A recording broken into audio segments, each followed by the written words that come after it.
আসলে অনেকগুলো তো আলাপ হলো আমাদের এখানে, শুরু থেকেই সবার আলাপগুলো শুনছিলাম।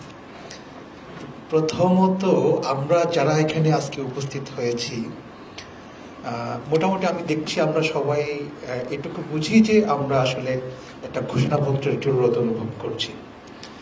কিন্তু এখানে তারা কেউ নেই যাদেরকে নিয়ে আমরা ঘোষণাপত্রটা তৈরি করতে চাই।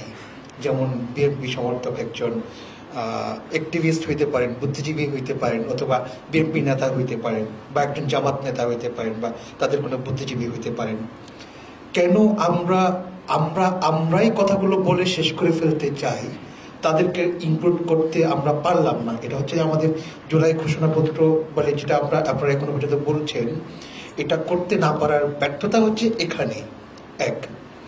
একটা জিনিস আমি আর একটু ডিটেল কথা বলতে থাকি না, আপনি যেহেতু প্রশ্ন নির্দিষ্ট করেন নাই, আস্তে আস্তে বলছি।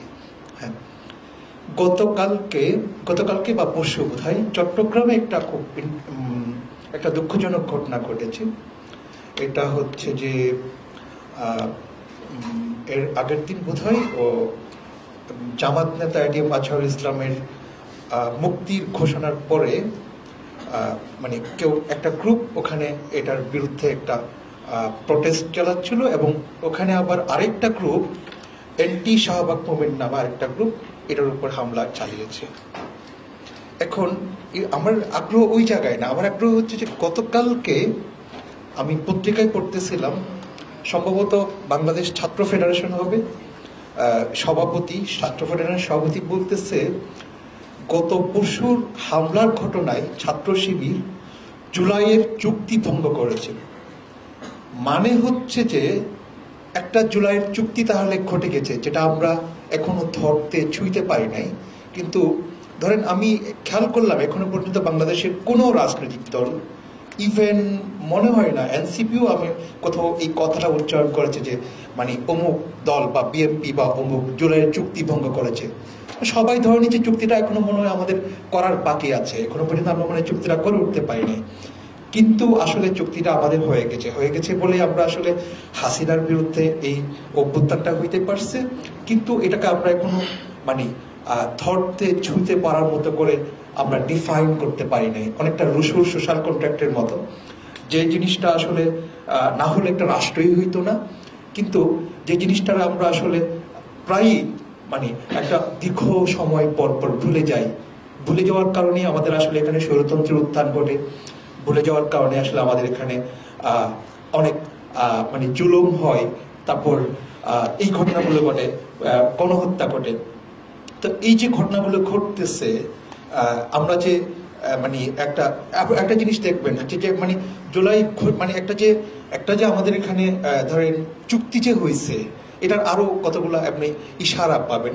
যেমন কোথাও একটা ঘটনা ঘটলো, মানে এখানেও অনেকেই কথাটা বলেছে, যেমন মানে অনেকেই বলেছে, বিশেষ করে যারা অ্যাক্টিভিস্ট যারা আছেন, জুলাইয়ের যারা শহীদ হয়েছেন তাদের ব্যাপারে যারা কাজ করছেন, তারা প্রায়ই কথাটা বলতেছেন যে এই কারণে তো আসলে জুলাই হয় নাই।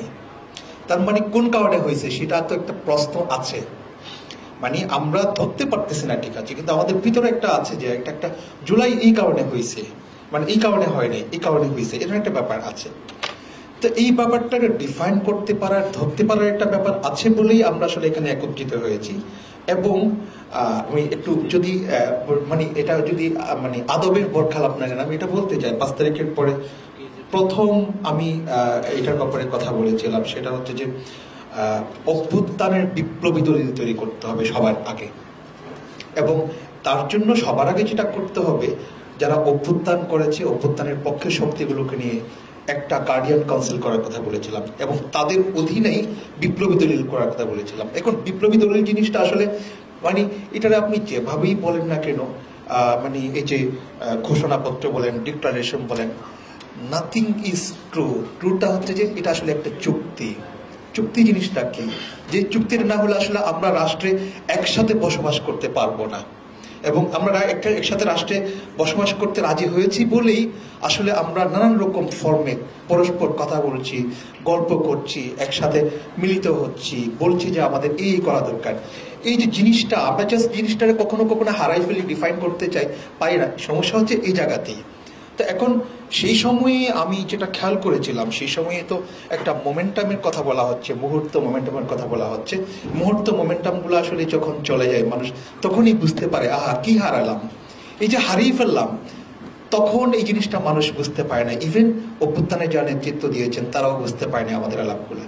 তখন যদি বুঝতে পারতো আরো অনেক সহজ ছিল।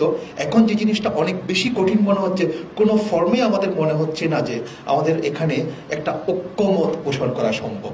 সবাই আমাদের আসলে এটার জি নামিয়ে দেন, এটাকে আপনি অভ্যুত্থানের দলিল বলেন, চুক্তি বলেন, ঘোষণাপত্র বলেন, ডিক্লারেশন বলেন, কোনো কিছুই দরকার নেই। মূলত আসলে আমাদের যেটা দরকার, আমরা কোন কোন বিষয়ে একমত হইতে পারতেছি জুলাইয়ের পরে, সেই জিনিসটা ডিফাইন করা।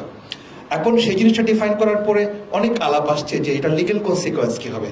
আইনজীবী আছেন অনেকেই, হ্যাঁ, তারপর মানে আবার কিন্তু আমার যেটা বুঝি, আমার যেটা সাধারণ জ্ঞান, আমি যদিও আইনের ছাত্র কিন্তু আমি আইনের মানুষ না শেষ পর্যন্ত, হ্যাঁ, কিন্তু আমি যেটা বুঝি সেটা হচ্ছে যে 3 জোটের রূপরেখা কেন ব্যর্থ হইতে পারলো এই কারণে যে রূপরেখাটাকে আপনি শুধুমাত্র চুক্তিতে দিচ্ছেন, চুক্তিতে এটা একটা জাস্ট একটি চুক্তি হয়েছিল, এই চুক্তিটাকে আপনারা 2টা কাজে পরিণত করতে পারে না। খুবই জরুরি জিনিস এটা হচ্ছে যে এটাকে আমি বলি যে প্রেসিডেন্সিয়াল অর্ডিন্যান্সের মাধ্যমে ফার্স্ট অফ অল এটাকে হচ্ছে একটা লিগ্যাল ইনস্ট্রুমেন্টে পরিণত করা।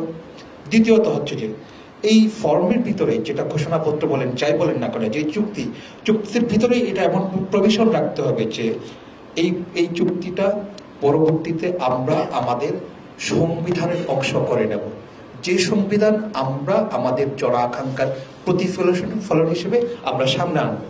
এক। দ্বিতীয় আলাপটা হচ্ছে এটা হচ্ছে যে কিভাবে জিনিসটাকে আমরা আমাদের এখানে অ্যাপ্লিকেবল করে তুলতে পারবো। দ্বিতীয় যে জিনিসটা আসছে সেটা হচ্ছে যে ধরেন মানে অনেকগুলো আলাপ আসতেছে, যেমন মানে জুলাই মানে জোবাইর ভাই খুবই পারফেক্টলি একটা কথা বলেছেন, আসলে মোমেন্টাম হারাই গেলেও কিন্তু এটা আসলে আমরা ডিজার্ভ করি। মানে সেই কারণে কোনো মোমেন্টাম চলে গেছে বলে দুনিয়া শেষ হয়ে গেছে এবং কিয়ামত হয়ে গেছে, দুনিয়া আর কখনো ফিরে আসবে না, সেরকম হয় না। জুলাই আসলে নর্মালি যদি আপনি পৃথিবীর ইতিহাস দেখেন, মানে যারা মোমেন্টামের জন্য অপেক্ষা করতে বসে থাকেন তারা হচ্ছে পৃথিবীর ইতিহাস যদি দেখেন, জুলাইয়ের মতো ঘটনা আসলে 100 বছরের পরে আসে। তা আপনি কি 100 বছর বসে থাকবেন? আপনার ইচ্ছা, আপনার কোনো ইচ্ছাকে ডিফাইন করতে থাকতে হবে জীবিত। এক। দ্বিতীয় যে জিনিসটা আমরা সবসময় গুরুত্বপূর্ণ মনে করি, এই জিনিসটার ব্যাপারে এখনো পর্যন্ত আমাদের রাজনৈতিক দলগুলো একমত একবারই হইতে পারে নাই। সেটা হচ্ছে যে ওই যে তুহিন যেটা বলতেছিল, তুহিন খান যেটা বলতেছিলেন যে মানে জুলাই প্রক্লেমেশন না হলে তাহলে সবার ফাঁসি হয়ে যাবে, এ ধরনের একটা ঘটনা কি আসলে সম্ভব? মানে সম্ভব না, সেটা বলার চেষ্টা করছিলেন তুহিন। কিন্তু আমার মানে এটা আসলে জুলাই প্রক্লেমেশনের উপর ডিপেন্ড করবে না, এটা সত্যি কথা। কারণ হচ্ছে যে কি ধরেন মানে দুনিয়ার কোনো আইনই শেষ পর্যন্ত আসলে ক্ষমতা যখন আসে ক্ষমতার কাছে প্রধানত হয়। শেখ হাসিনার যে সংবিধানটা ছিল, এই সংবিধানটা আপনি পরিবর্তন করতে চান, জাস্ট চিন্তা করলে এমন অপরাধ হয়ে যায়, আপনার ফাঁসি হয়ে যেতে পারে। জি, এখন সেই সংবিধানটাকে স্রেফ ইগনোর করে একটা জুলাই অভ্যুত্থান হয়ে যাওয়ার পর একটা ডক্টর ইউনূস সরকার বসে আছে। আমি মনে করি এই ইউনূস সরকারের কোনো বৈধতা বর্তমান সংবিধান অনুযায়ী নেই, দরকারও নেই। মানে হাইকোর্টের বা সুপ্রিম কোর্টের রেফারেন্সটা হচ্ছে ভুয়া, দরকার নেই। একমাত্র বৈধতা হচ্ছে যে গণ অভ্যুত্থান এবং জন কনসেন্ট।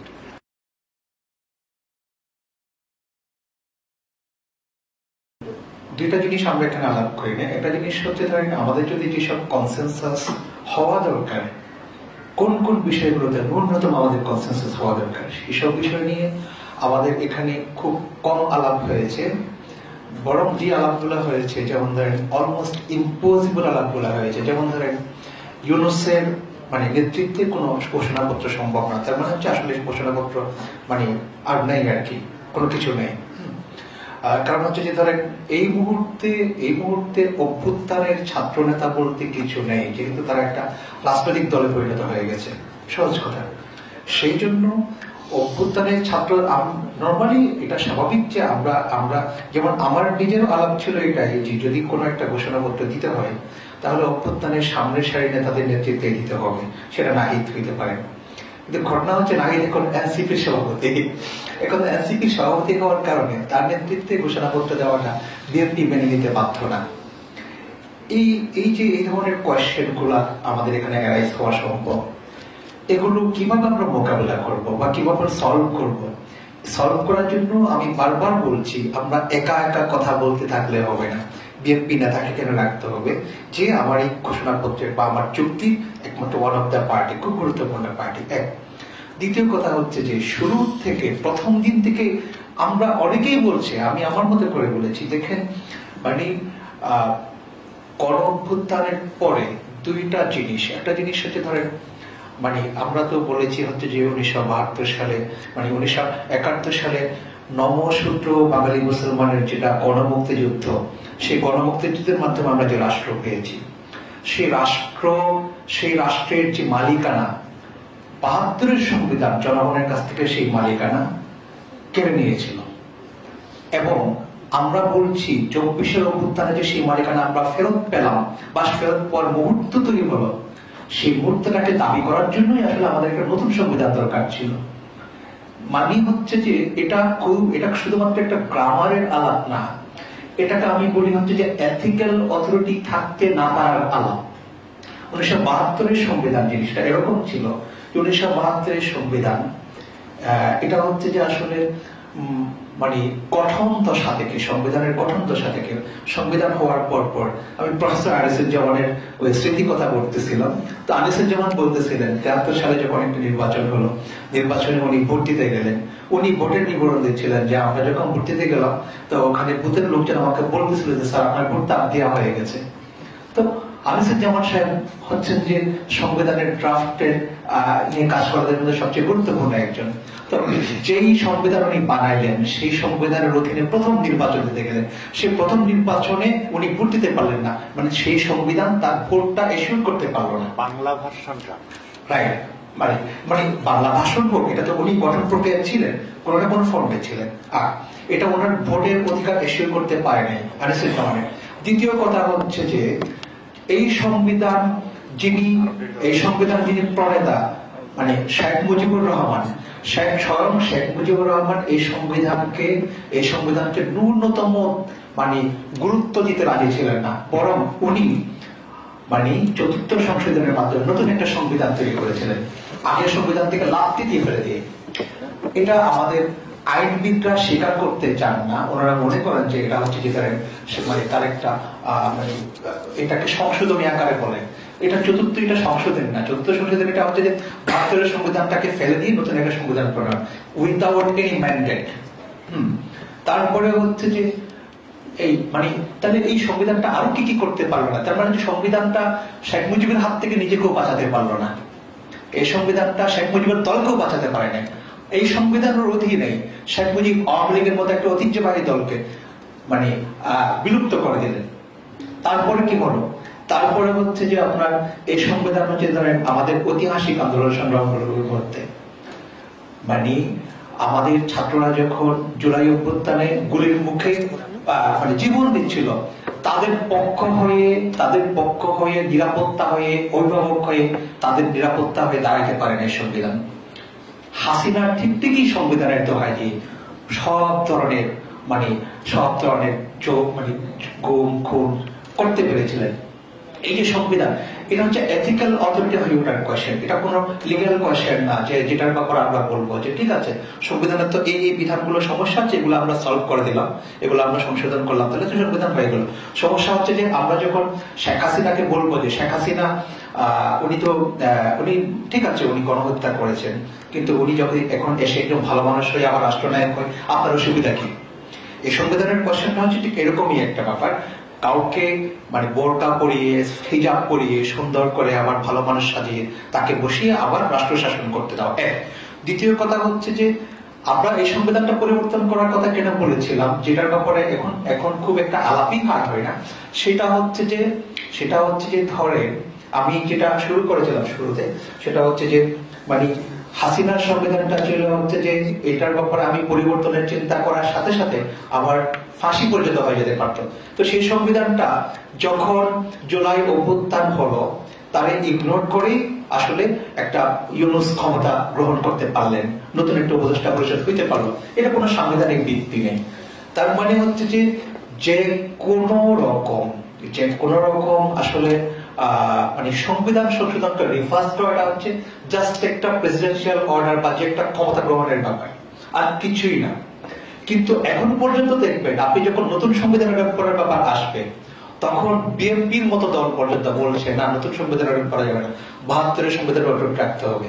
তার মানে হচ্ছে যে সংবিধান অটুট রাখার একটা ব্যাপার আছে, তার জন্য নতুন সংবিধান করার একটা ব্যাপার আছে, যেটাকে আসলে আমরা এরকম ইজিলি রিভার্সেবল হতে দেব না।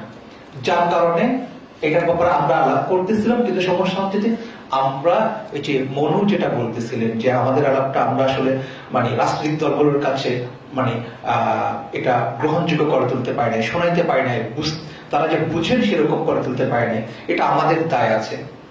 এটা এখন সমস্যা হচ্ছে শুধু আমাদের দায় বললে তো হবে না, আমরা তো আসলে লেখালেখি করি মানুষ, আমি ধরেন ইয়ে করে বললে যে বুদ্ধিজীবী মানুষ, তা আমাদেরকে তো আসলে আমরা নিজেরা নিজেদেরকে হাজির করি না। মানে 2024 সালে বিপ্লব হলো, 2025 সালের আজকে হচ্ছে যে আজকে হচ্ছে জুন, হ্যাঁ 30শে মে প্রথম আমাকে এই ইস্যুতে কেউ একটু কথা বলতে ডাকলো। তার মানে হচ্ছে পুরো একটা বছর লেগে গেল আমার সাউন্ডটা পাবলিক মিডিয়ায় আসতে। মানে হচ্ছে যে শুধুমাত্র আমাদের আলাপ করাটাই যথেষ্ট না, আমাদের আলাপটা ধরে মানে মিডিয়ার কাছে হাজির করার একটা ব্যাপার আছে।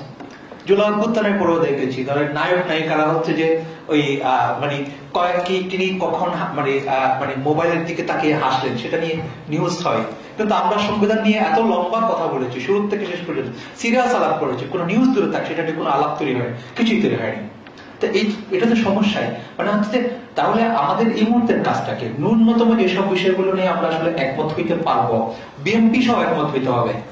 এখন তো আসলে বিপ্লবী সরকার হওয়ার সুযোগ নেই, সম্ভাবনা নেই, এটা খুব পরিষ্কার। এই মুহূর্তে এই মোমেন্টাম চলে গেছে, কিন্তু আমরা জি বিএনপি জামাত রাইট, মানে আমার কথা হচ্ছে যে বিএনপি জামাত, এটা বলতেছি বিএনপির ব্যাপারটা বারবার আসতেছে কারণ বিএনপি সবচেয়ে প্রকাশ্য বিরোধিতা করছে, সেটার জন্য অন্য কোনো কিছু না। কিন্তু হচ্ছে যে মানে বিএনপি কি চান, জামাত কি চাই, এইসব জিনিসগুলোকে আমাদেরকে মানে একীভূত করে আমাদের কালারটা করতে হবে।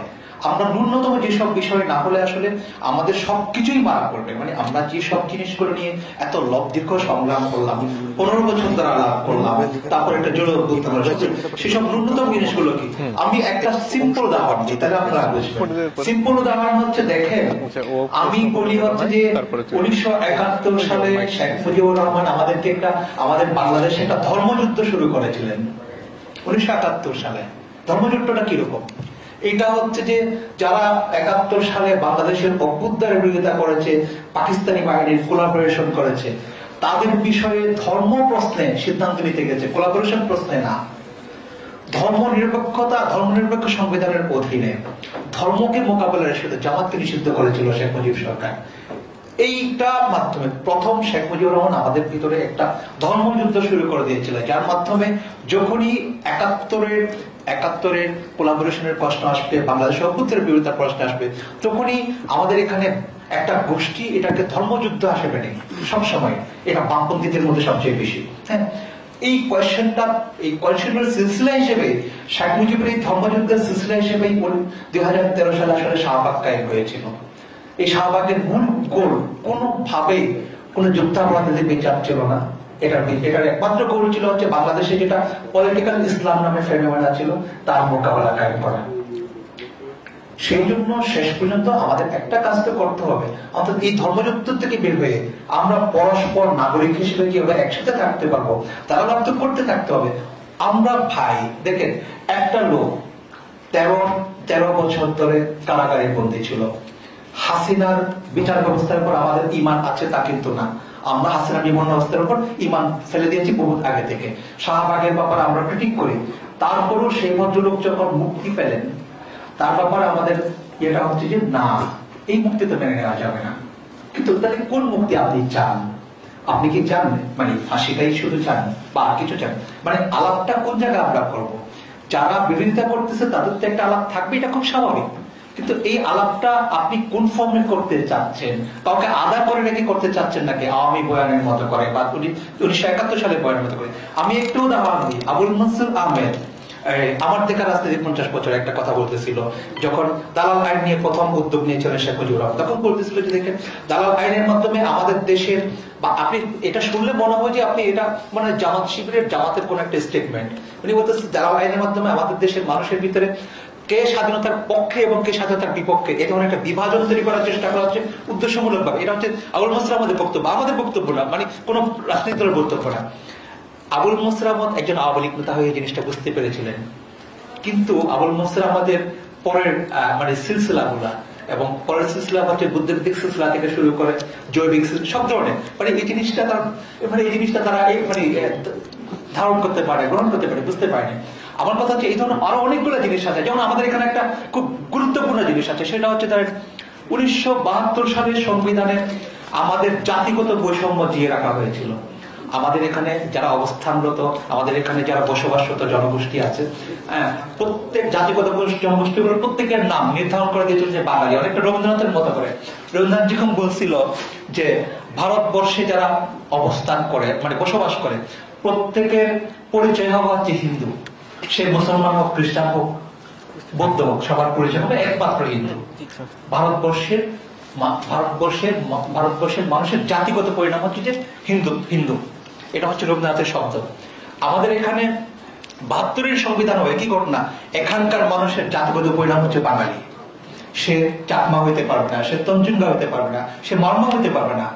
তো সে করতেছে কি, সেই বাঙালির থেকে মুক্তিতে পাওয়ার জন্য সে এখন নিজের পরিচয় দাবি করছে আমি আদিবাসী। আরে ভাই, তোমার আদিবাসী তোর মুক্তি নেই, তোমার একমাত্র মুক্তি হচ্ছে তোমার নিজস্ব জাতিসত্তার পরিচয়ের মুক্তি। ওটা হচ্ছে একটা এনজিওর কাজ। তুমি আদিবাসী হবে না কি হবে না, এটা কোনো জাতিগত পরিচয় না। Thank you. এখানে একজন আগে